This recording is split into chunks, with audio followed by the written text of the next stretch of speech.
Welcome to the Brain Crops podcast. I'm your host, Chelsea Myers, where my mission is to lift and bless 100 billion people to accessing their truth. And today I am so excited to have Brandi Dugal on the call with us today. Welcome to the show, Brandi. Thank you. I'm so excited to be here. I'm so excited to have you. And side note, I was reflecting this morning and I remember the first time that I saw your name. It was a mutual friend of ours, Justin Breen, had posted, he makes posts all of the time on LinkedIn when he's connecting with new people or having interesting conversations. And for some reason, your name stood out. And so I clicked on your profile and it was like, one of those moments, probably my future self just tapping me on the shoulder saying, hey, you guys are going to know each other. You just stood out to me. And I was just so fascinated by what you're doing and your passion behind it. So I'm really excited to have you here today. I love that. And I feel the same, Chelsea. When we first connected, I just felt such a connection to you. So I'm so happy that we're here. Me too. So, for our audience who's still getting to know you, or maybe already does, and just as a refresher, Brandi, you have a master's in education. It looks like you've taught all around the world, and then you're also the founder and CEO of the Fidget Game, which our kids love, by the way. And you have the Fidget Game is a learning-based tool, and there's lots of them actually, where you have gamified curricula, lots of literacy, and then there are some other things as well, like the emotional and sensitive side and creative side of kids. And so they're so fun, and I'm so excited to hear all about this. Yes, yeah, we've really focused on literacy and really sequencing how a child learns to read. And then we just launched our math line that will be, well, it's going to be launched in a couple of months. And then we do social emotional learning games as well. And we're going to build on that line because we've seen so much positive feedback around that. And I feel like it's so needed in our children. So yeah. Oh my gosh, absolutely. And that was our boys' experience. So you sent us some games um and they were having so much fun that they didn't normally when we're doing, because we homeschool. So normally when we're doing homeschool, they kind of innately know we've been doing homeschool for 15, 20, 30 minutes now. And they were just sitting there. And I kind of looked down at my watch and I'm like, I'm just going to let this play out. And they just kept going, not really realizing that they were learning the whole time. And then of course Yes. they made their own little rules and everything. And that was fun too. But yeah, you've done a fantastic job. So I guess I would love to know, what was the spark for this? Why did you create games? Well, actually, that's such a great question, Chelsea, because it was a loss of spark, I think, that created the spark for me to create. So Oh, I was a teacher and I taught for 6 years in six different countries and six different grade levels, which if anyone's in the education space, that's like starting a new job every year. It's really, really tough to do that. So it's like understanding a whole new curriculum for a different grade level. And I was teaching kindergarten in my first year. And there was this little girl named Yoonji, and she had the biggest spark in her eyes. So, when people talk to you about something they love and they just have a spark, that was yes. Yoonji every day about everything. And it was all play-based learning in kindergarten, but when she moved to grade one, obviously it was more, standardized Mm. education. And I watched her and various other students that transitioned from kindergarten to grade one. I watched the spark just die, like truly die in their eyes. And I was fighting the system like, this is wrong. Like, how are we doing this to our kids? So my whole goal was to figure out what brings a spark in children. And I found that when kids play games, when they're just playing outside, when they're being creative, when they're doing art is really where you see that spark come back. So I started to gamify my classrooms. So I just did it and I found different methods.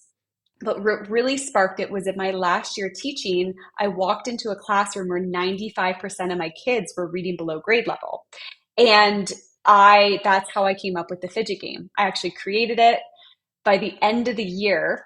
And if you walked into my classroom and said, what's your favorite subject? Every kid would have said literacy block because that was where we just had centers of games with fidgets. And by the end of the year in standardized testing, 90% of my kids were reading at or above grade level, which was pretty incredible because a lot of them were reading at like a kindergarten level in grade 3. So that's how it came to life. So it was through like this real experience that I had. Oh my gosh, that is so fun. And I love that. And that's at the core of what we're building at meditation too, because children are just naturally born creatives. They're innovative. Nobody's until they learn outside messaging, which is incorrect by the way. They just believe that they can create and design and that that's what they're meant to do. And they're right.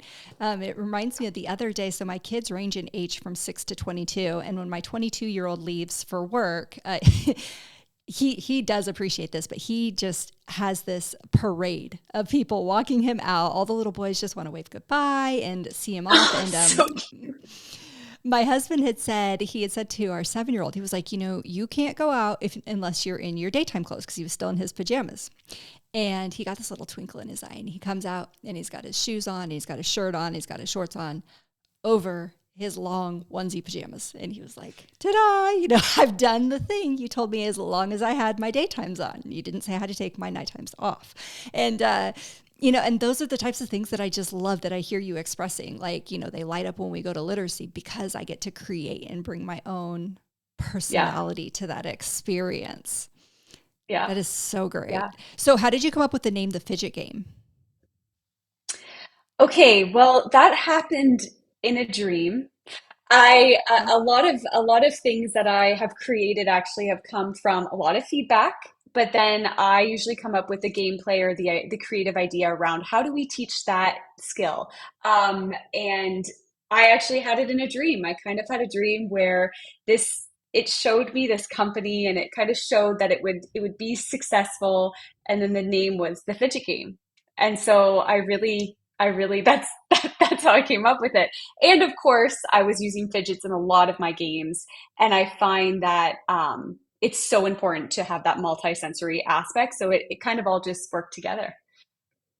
Yeah, and you're not wrong, because that's why they kept going that first time we were playing, is because they each chose their squishy little animal, and it was super fun.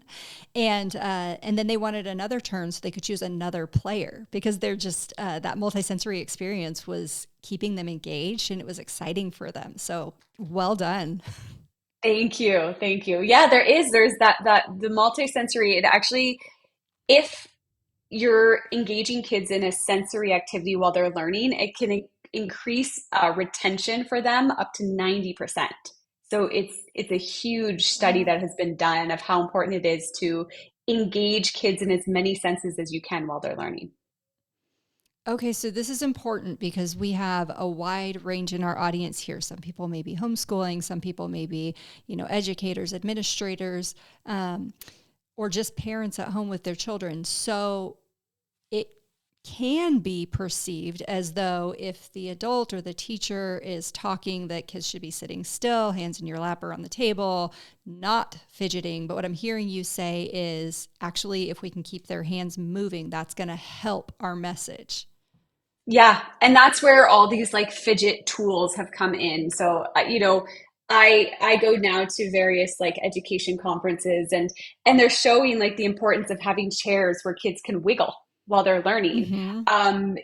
And if we're seeing that over 50% of a class is neurodiverse, meaning they have ADHD or, autism, they're on the spectrum, whatever it is, this type of movement actually helps them concentrate and stay focused on what they're learning. So yeah, fidgeting is a really important part of education, actually. Why is that? I think what happens is the stimulation. I don't know like the exact science behind it, but it's something about when you're stimulating your body, it actually like because you're just sitting there learning, like that's really painful and boring. It does something where it increases memory and retention. So it helps you Mm-hmm. like it just helps you focus, and it helps even if you're not neurodivergent and you don't have ADHD. It's helpful for everyone. Think if you're sitting there like listening to something. I have all my fidgets, and I on calls will just and I can focus, but there's something about just sitting here moving that helps me retain better.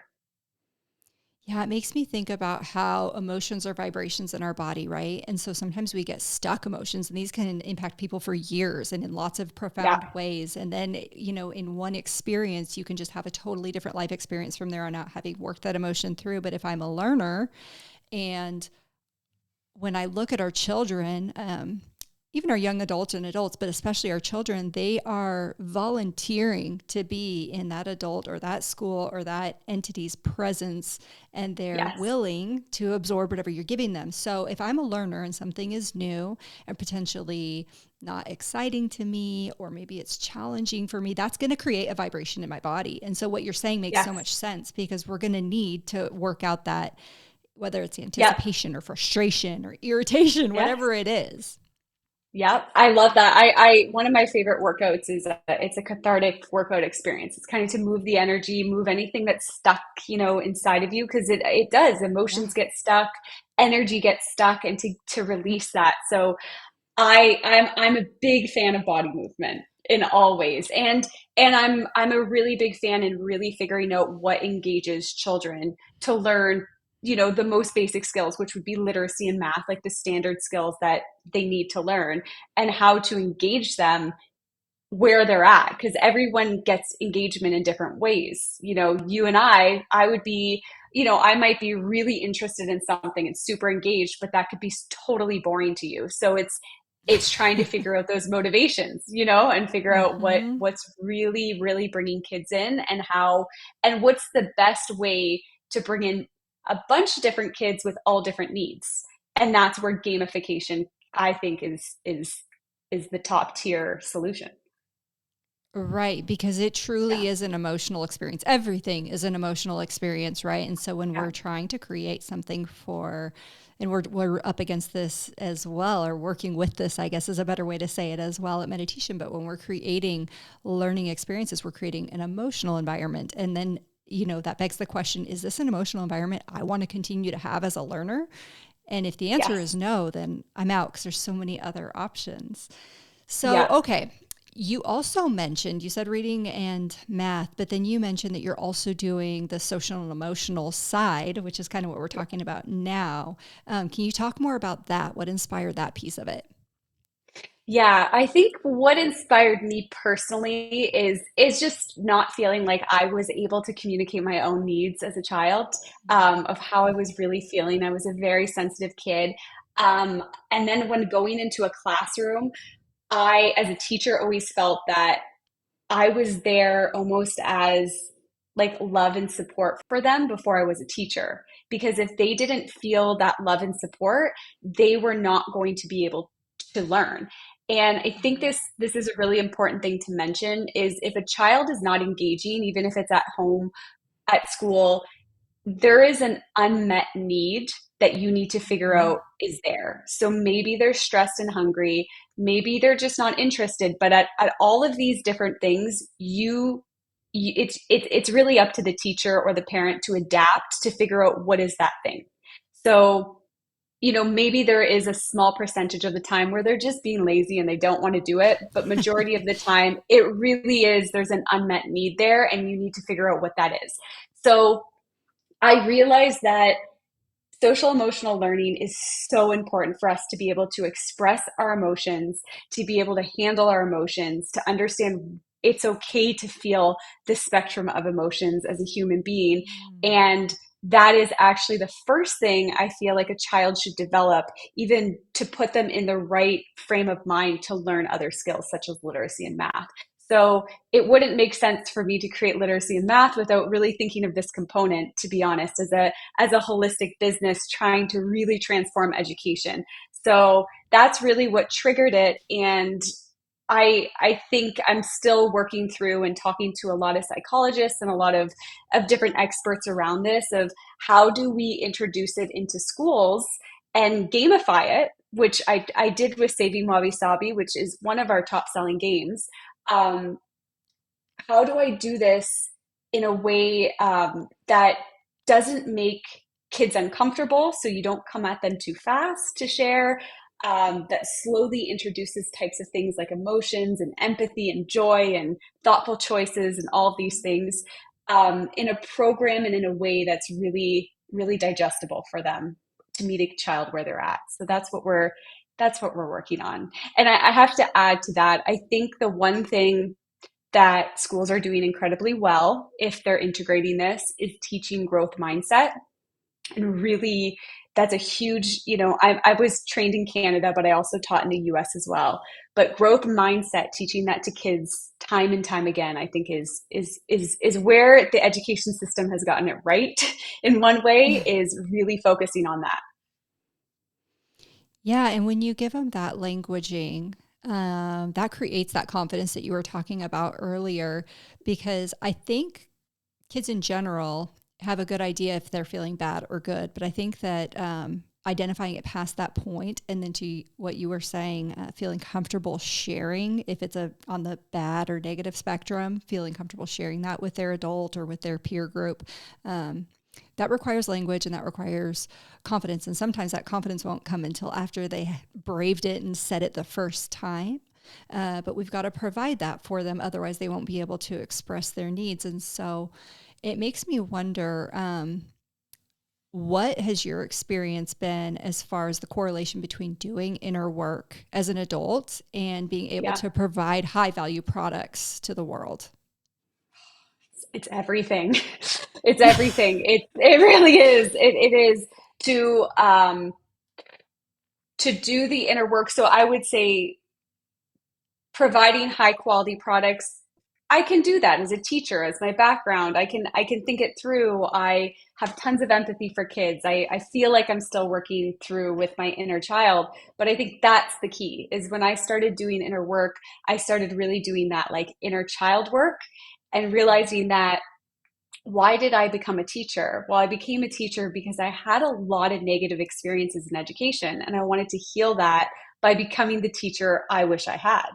And, subconsciously, we're making all of these big life choices based on experiences we've had in the past. And when you start to recognize that and realize it, it's empowering, because you go, okay, I made that decision. And now I'm making a decision to start a business and to create these games to bring joy and all these things I didn't feel all the time as a child, and I want every child to feel. That's really empowering. And that allows me to every day come back to my vision when I'm creating something, of why am I doing it? It really helps you understand the why. From a deeper, like a deeper point of view around like business and growing a business, that requires a lot of self-belief. It requires a lot of confidence. It requires, like, you have to believe in yourself and believe you're worthy to create a company and to create something that will provide value to other people, and believe that you can bring that to the world.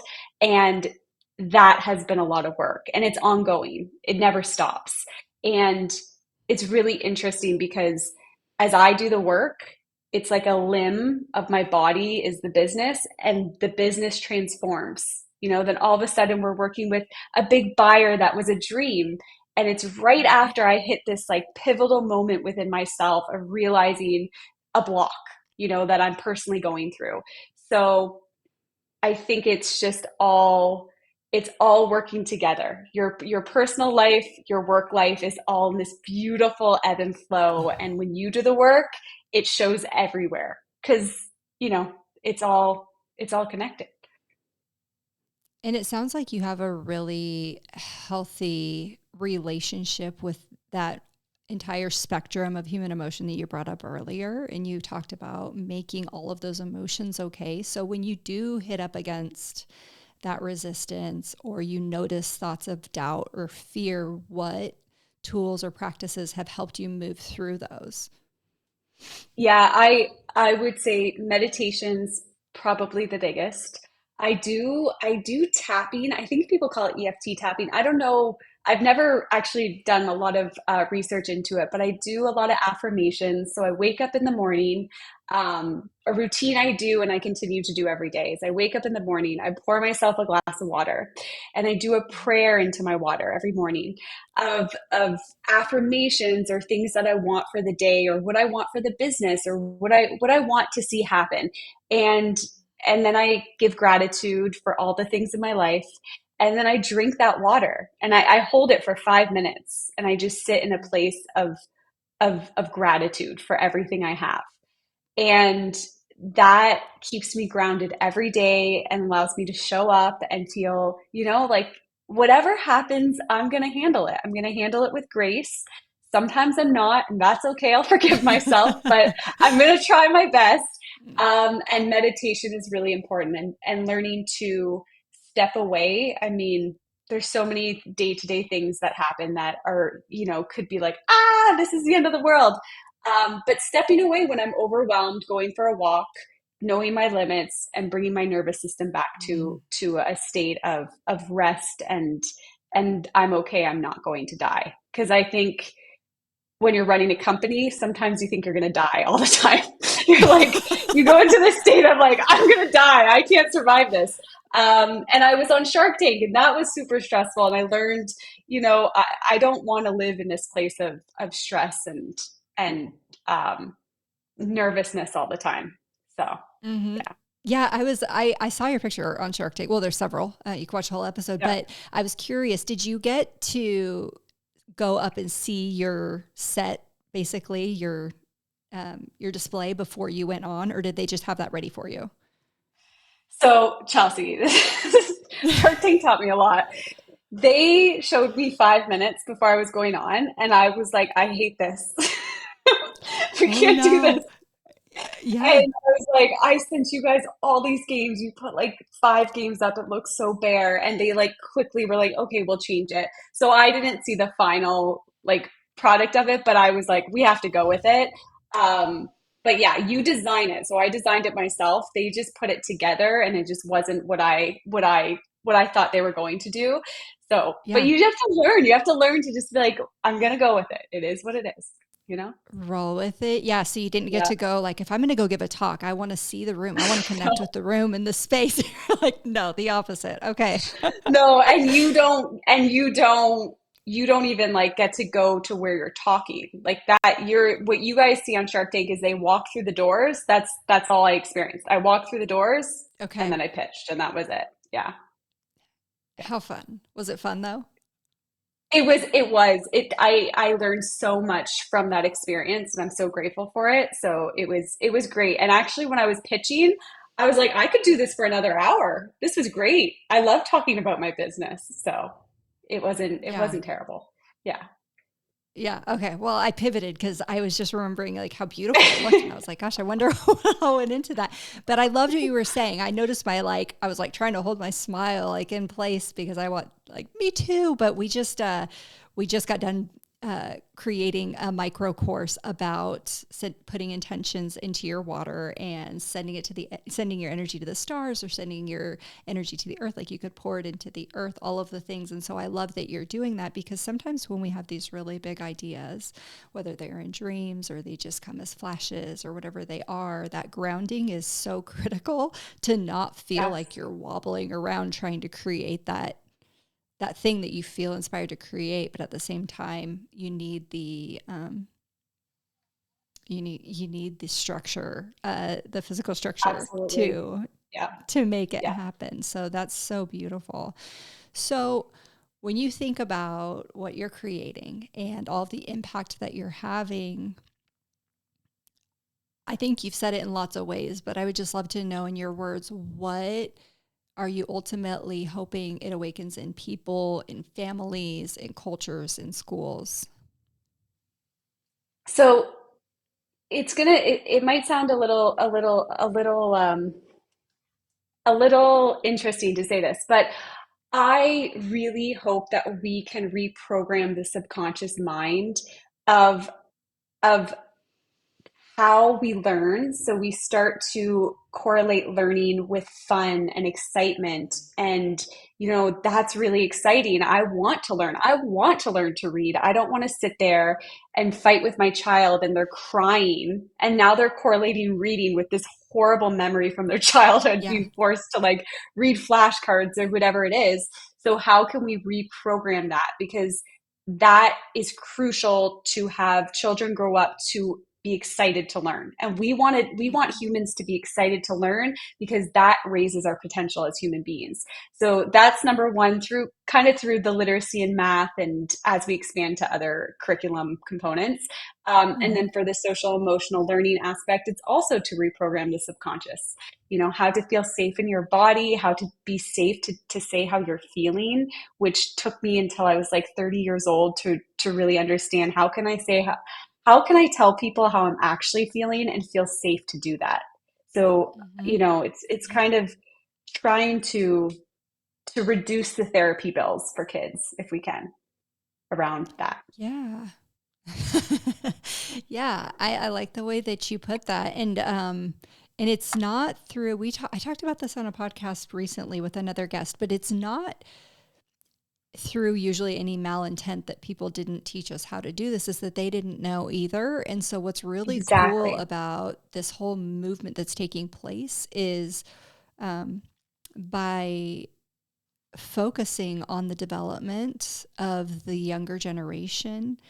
In that process, hopefully, a lot of adults are also doing their inner work and learning alongside their children. But the next generation's kids have an incredible chance to just have this totally different experience because they'll be harnessed with the languaging, they'll be open to experiences, they'll lead with curiosity, they'll, lead with love, those types of things that we feel we can't do. I think, at least in my experience, felt you couldn't do because when you're that vulnerable, it leaves you exposed, and that could be It dangerous. And in does. some cases, It actually does. was, so Yeah.